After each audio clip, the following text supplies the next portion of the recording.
Hi there and welcome to Lorena's Labyrinth. I'm Anah Parreli, and today this is going to be the first video, the long promised video in the lesser angels, shall we say. It's not, we started the angel playlist a while ago and we put the archangels up, but it's taken a bit of a while before we've actually got on to doing the rest of the content. So I'm doing Archangel Raziel today as the first one. So, in fact, you might call him Raziel. Actually, I think it's pronounced Raziel. However it is, the bottom line is it's not the name that we use when we're invoking angels or calling upon them. It's actually their purpose and role that is the priority. So if you're not into the words of angels, that's fine. Just replace it with a word that you're comfortable with. And the other thing is too that you will find with, as I've said before, in different people's views, experiences, or learning, they have different beliefs and understandings. Like where I'm going with this is some people believe that Raziel is actually an archangel. My teachings are that, or my understandings are that he's not an archangel. However, he certainly has a very important role. I mean, they all do, to be honest. But when I was doing the prep for doing this video or this series, I actually decided to follow my guidance, and I put it out, obviously, to the universe, which of the lesser angels that I should refer to first. And I was guided to do the content here on Raziel. Anyway, before I get into the content, I just want to remind you, well, first of all, thank you for joining me. And the other thing is, you certainly are invited to make your own comments, beliefs, and experiences, especially if you've had personal interaction with the angels and you've got a different idea or belief about something that I have. Because the other thing too is that quite often I find that different people have different beliefs around the function of specific angels. So I might say that Raziel holds the Book of Knowledge, for example, which I will do in a moment when we get into it. But there might be other people that would dispute that and say, oh no, another angel holds the Book of Knowledge. So just a reminder, everything's personable or personal. If you've got questions and nobody answers them, well, even if they do, I will respond to them in my yarning video on a Sunday, and I'll mention you by whatever username that you use when you put the questions up. So basically, just to be clear, everything that I upload on the channel and on the playlist is down to my experience, unless it's something that I've learned somewhere, at which point in time I will certainly let you know that this is something that I've managed to do some research on. It's not necessarily my personal experience. But anyway, let's crack on. Thank you for joining me. So when we talk about Raziel, the first thing to be understood is, I believe his name is interpreted as God is my pleasure. He's considered or believed, and I believe this, to hold the Book of Knowledge. And there is actually a Hebrew tradition that says that he holds a book that lists all of the medicinal herbs or cures of every possible illness that a human might experience. And which this means, incidentally, that means that before any illness has been made manifest, the Creator has already provided the cure to it. And the other thing that I want to recognise here, that is, just because it's in the Hebrew, when we say that it's in the Hebrew traditions, this is generally something that has been recorded in the Old Testament.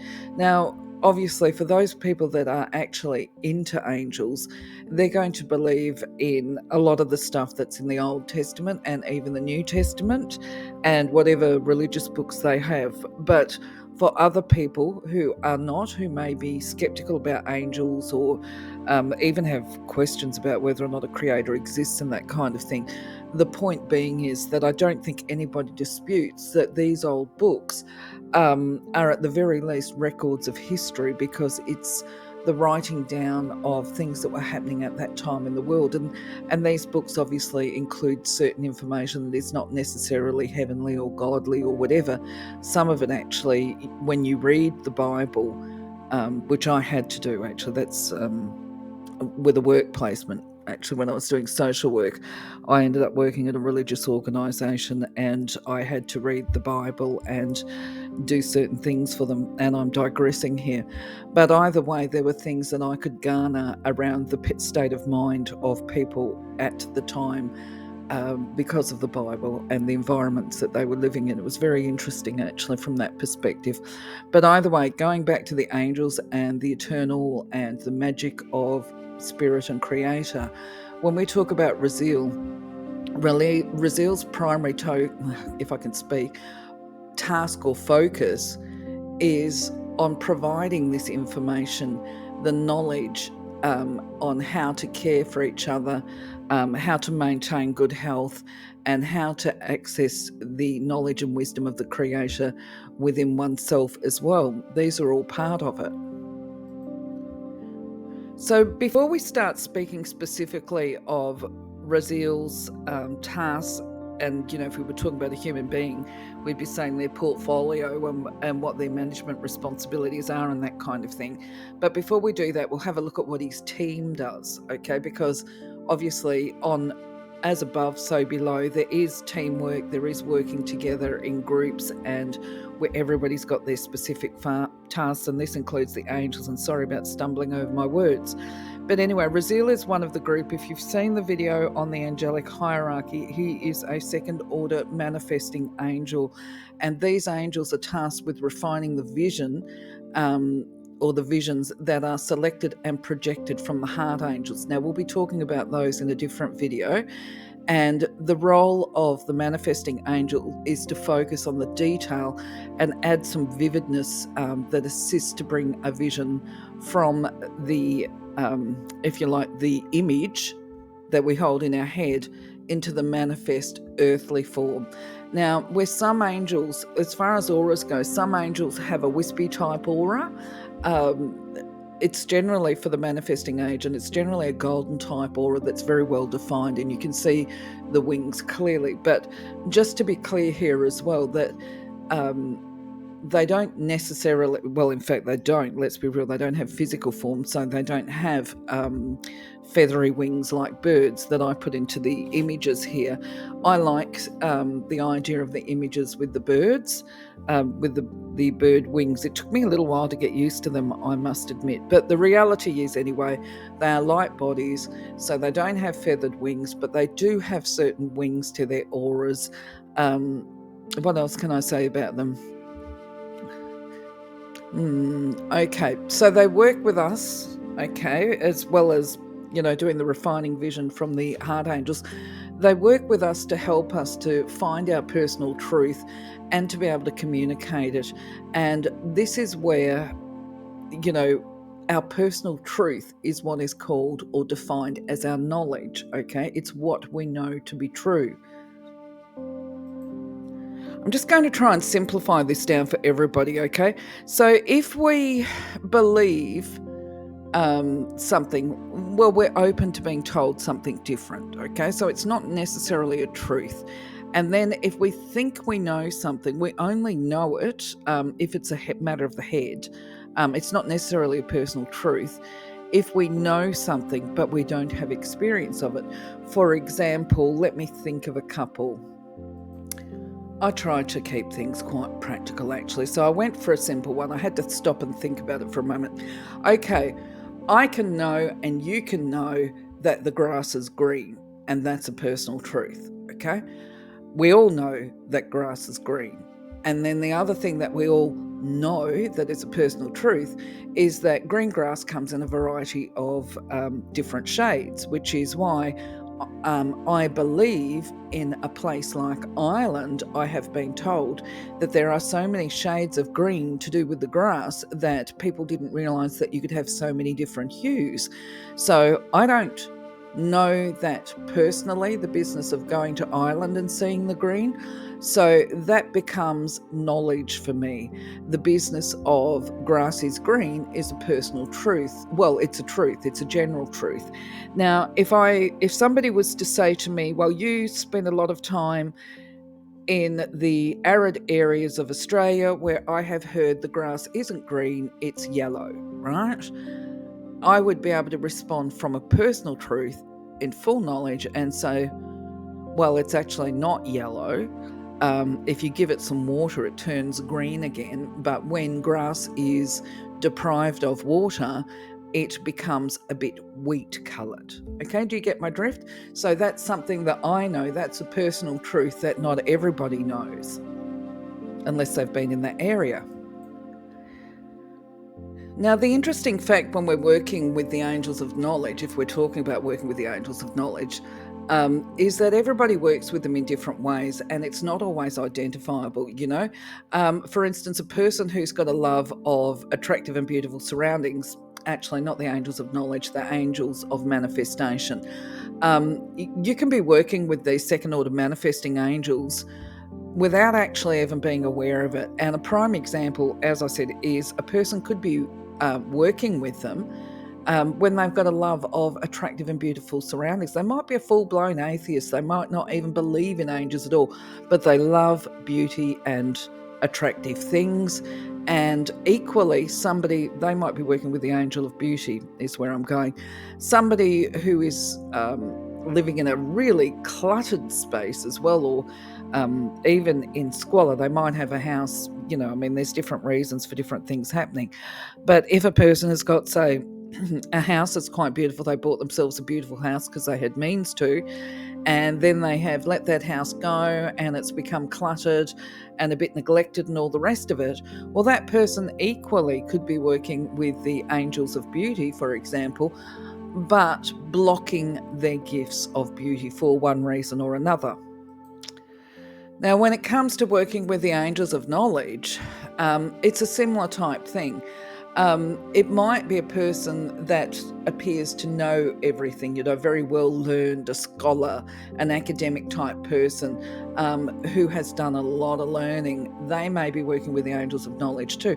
And this includes the people who have got a puffed up sense of self-importance and even ego, right? Now, other times it might be a person who presents to you as being too nice.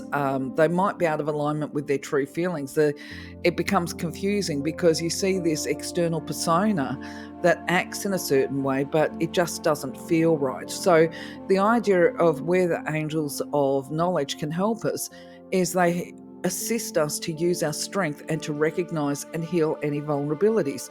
Because clearly, if we believe everything that a person says and does, without questioning certain aspects of them, then we can become more easily exploited or whatever. So where I'm going with this is the angels of knowledge help us to heal and lead a quality of life that we desire. So when we call upon Raziel, what he will do is bring us information. He'll bring us the knowledge that we seek.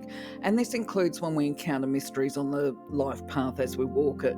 So the information that he can convey to us is, the things obviously that many people think, I'm going to try and contact an angel, so I want to understand the mysteries of life and universal, tap into universal knowledge. Well, yes, okay, he can help out with that. But from an earthly form as well, he can actually bring information on the causes of illness, physical and emotional, and he can provide information on treating those causes, and if there's any cures. And he also can give information in regard to behaviour change. Now, just to be clear, the information that you might get channeled to you is that, especially if you're wanting to do things like behaviour change, is where you can go to access physical and tangible support on the earth plane. And that can be connecting in with other groups to help you through this process where you don't have to try and outthink yourself. Okay, on with the next slide. I think I understand now as I do this video why I was guided to do this one first, because this is probably the most magical message that we can get across when we're connecting with the divine and with angels, light beings, and all of this kind of thing, is this message, this idea that, it can't be done. Right? Saying it can't be done or it's not possible is a human limitation. And so the message of Raziel is that limitation is a human concept, that divine and creator power is unlimited. The creator is the source of all things, has unlimited power, and therefore, logically and rationally, everything is possible. It is one of the things that I have continued to find on my pathway through life, where there is many people who consider themselves to be energy or metaphysical teachers who put limitations and restrictions on the power, the energetic power, and they're not aware that they're doing it. And sometimes I have to remind them that, the eternal, the creator, is omnipotent. I think that's how you pronounce the word. If they are omnipotent, then feel free to make a comment. Honestly, I laugh at myself sometimes. You've got to not take yourself too seriously. The reality is, anyway, that if they are capable of doing all things, there is nothing that is impossible. Okay, they can do anything. And by this I mean things like these little rituals that people get into, where I would do it, by the way, because it's more comfortable, but it's not a case of turning around. I had one teacher say to me, for example, oh no, when you come to a meditation session, you've got to take your shoes off because your soles are the soles of your feet, your shoes are made of rubber, and the divine energy can't get through the rubber because, it needs to be natural. That's a limitation. That's a prime example of what a limitation is. Because if you stop and think about it, even plastic or rubber or whatever is actually made from material. And to say that divine can't do something is actually put limits on divine power. So anyway, a key message here from the knowledge factor is that the human experience is that of limitation, and it is limited on what we learn and experience personally. And our knowledge is dependent not only on our education, it's also informed by our lived experiences, and even the beliefs that we hold about the universe and the world around us. Well, these are scientific facts. So he reminds us that there was a time when humanity thought that the earth was flat. That was a scientific fact. As science continues to grow and develop, it rules out, past knowledge.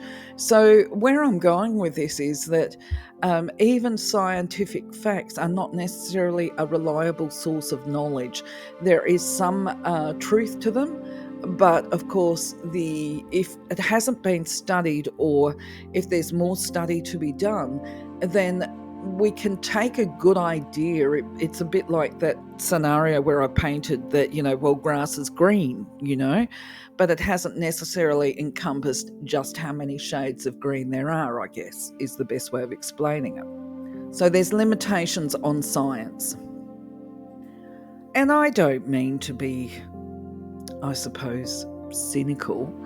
But I sort of have thought many, many times, because it's not something that I'm interested in studying and exploring myself personally, but I know that there are many that will, do this whole scientific study of the black holes and all the rest of it.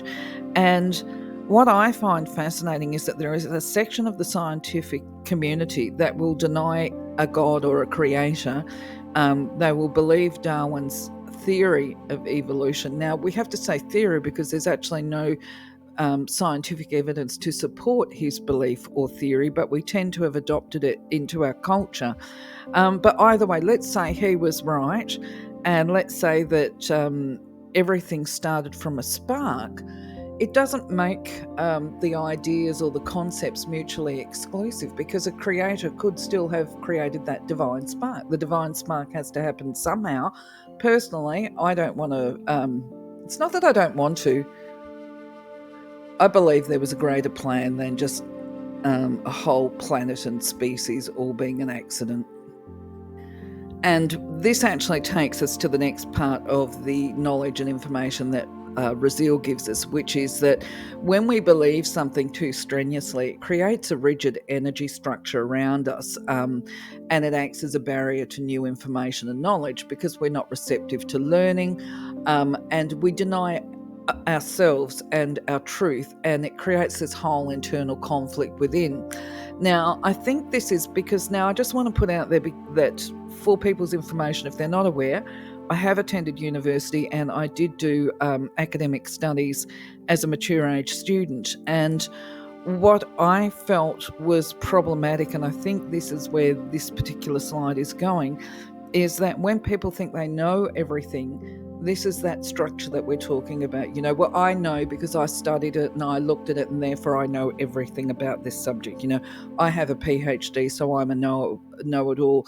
I am a foremost expert on it. Well, the thing is, if we think that we know everything about a subject, we're really not going to explore it again, and we're going to set it aside, and then we remain very limited, but we hold that information to us as a personal truth. So we become locked in our beliefs. I'm trying to think how I would actually explain this. Just that we become locked within until we choose to be open. It becomes a conscious choice, Well, maybe I don't know everything. Maybe there is something more to this that I have yet to see. That's how we be open to knowledge, I guess, in the first instance. So much for me thinking that I would be delivering a 10-minute video. This is because I go down the rabbit warren, and my apologies. Anyway, I'll crack on and I'll try and get through it faster. Okay, so we're encouraged, the wisdom of Raziel is that we're encouraged to draw upon study and life experience to uncover those outmoded beliefs that we talked about in the previous slide that act as these barriers to our destiny, our divine happiness, our peace, our joy, and the perfect health and well-being. And furthermore, he lets us know that knowledge is gained through the collection of facts or beliefs by another person simply is an exercise in memory retention. So that is the stuff that we're talking about with the scientists, or when we go and meet somebody and they tell us information, all we're doing is gathering facts and memorizing them unless we actually personally experience them. So he says universal knowledge is something that is experienced at a feeling level. Okay, now I'm putting the emphasis on the word feeling. We have to feel it. And when we feel it, it becomes a universal truth. And that's where the universal knowledge experience becomes personal wisdom and understanding, because we feel it, we know it. Okay, so his advice to us mere mortals is that there's 3 pathways to universal knowledge, and that is through intuition, information of mystics and prophets. Now, that doesn't mean to say that because a mystic or a prophet tells you something that you need to believe it. It means that if they give you some information, such as I am right now, I'm giving you some information. Now, you can choose to work with it or not and develop your own personal truth. You can put this to the test and come to your own personal conclusions and gain your own personal truth. That's how the path of intuition works. If I give you tips and techniques on how to open up to your intuition and your guidance, then I did the same. I came across the information. I had to test it and try it for myself and find my truth within that. So that's one pathway to wisdom. The other pathway to the wisdom and knowledge is through the what they call the path of nature. This is this business of the knowledge that becomes accumulated through scientists, through evidential facts, and their attempts to understand the physical world around us, and even, if we like, the galaxies and the planets and all the rest of it. The final way to knowledge, of course, is through culture. And when we talk about culture, we're not just turning around and saying, oh, well, the people in Japan must be more cultured than what we are. We're not talking about that kind of culture. We're talking about the culture of literature and arts, and that can include music, where it impacts on the mood, because the key is the word feelings. We have to feel. So if music and the arts can make a person feel lighter or brighter, or darker and angrier, then we are developing knowledge. Paintings also have the capacity, if you think about this, you may not have had this experience, but you might have as well, that you can sit in a building and be exposed to artworks like on the ceilings at the Vatican.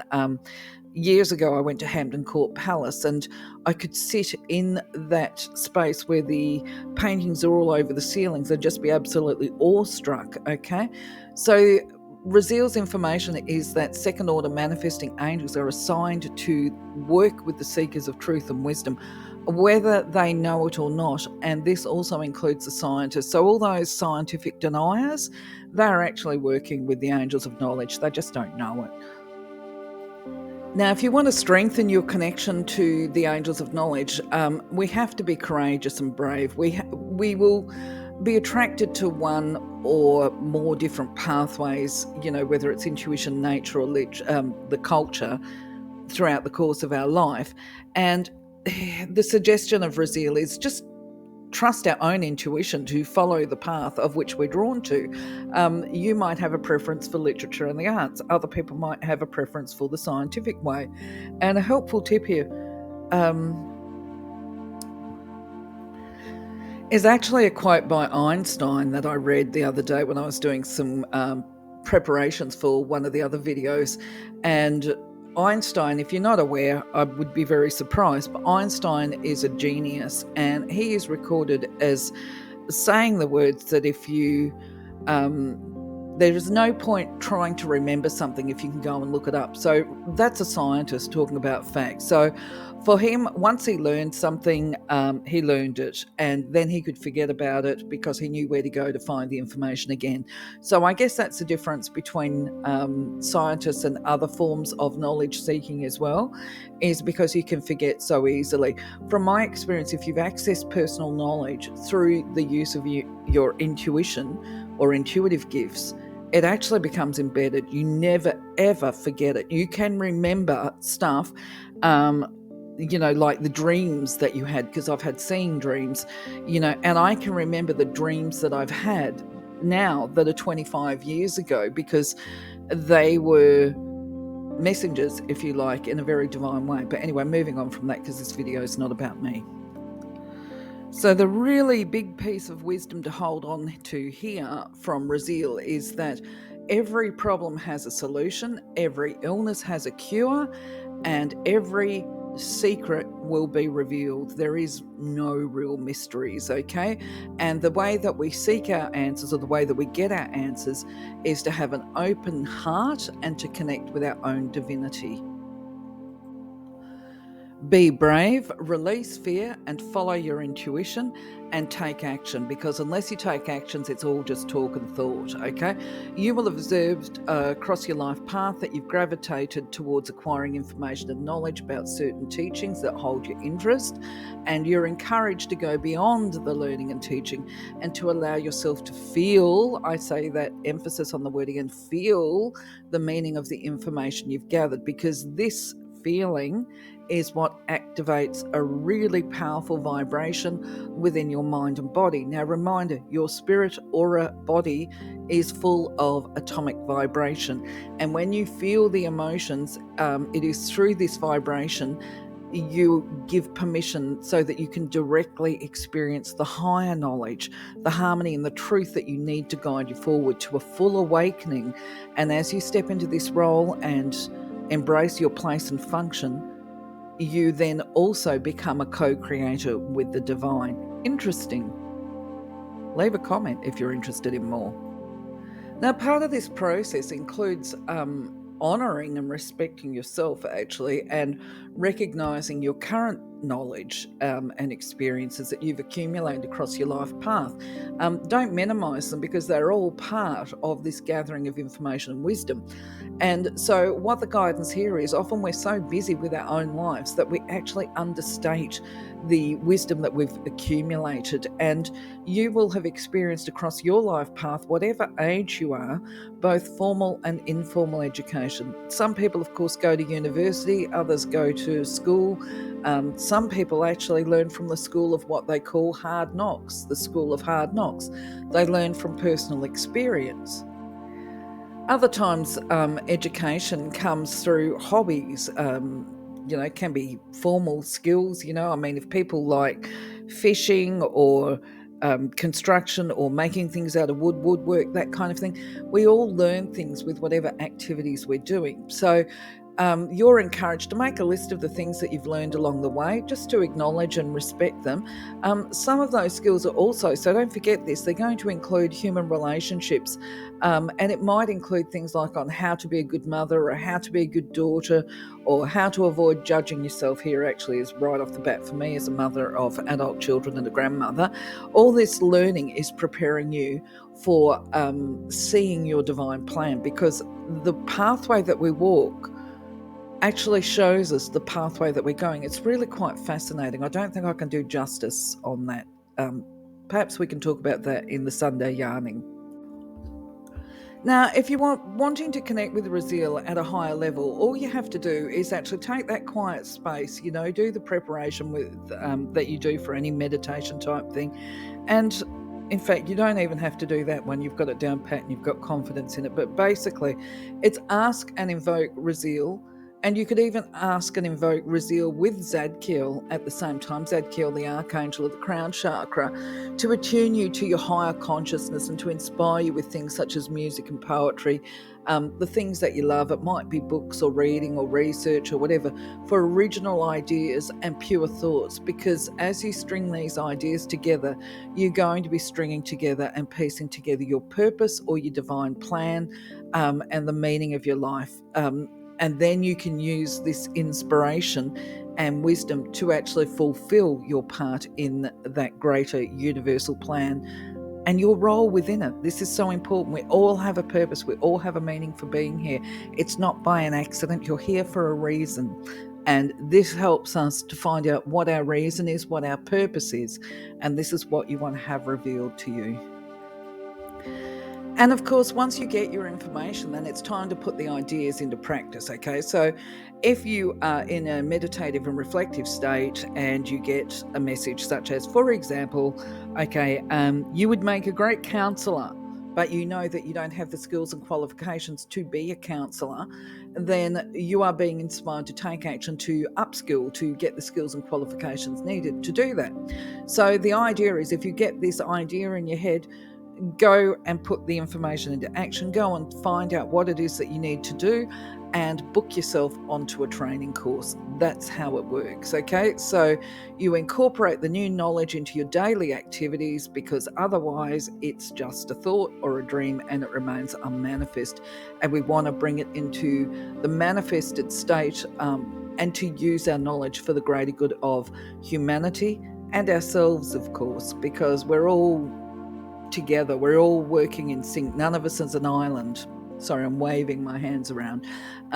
Okay. So with that being said, that's all I can offer you today from Raziel, and I will be loading another video next week. We're going to be looking at Iafiel, I think it's how you pronounce her name, the Angel of Beauty. And until then, I would like to say thank you very much for being part of my journey. I really appreciate you hanging in here. Just a reminder, if you like the content, if you're interested in the channel, please do subscribe. Help us out with the algorithms.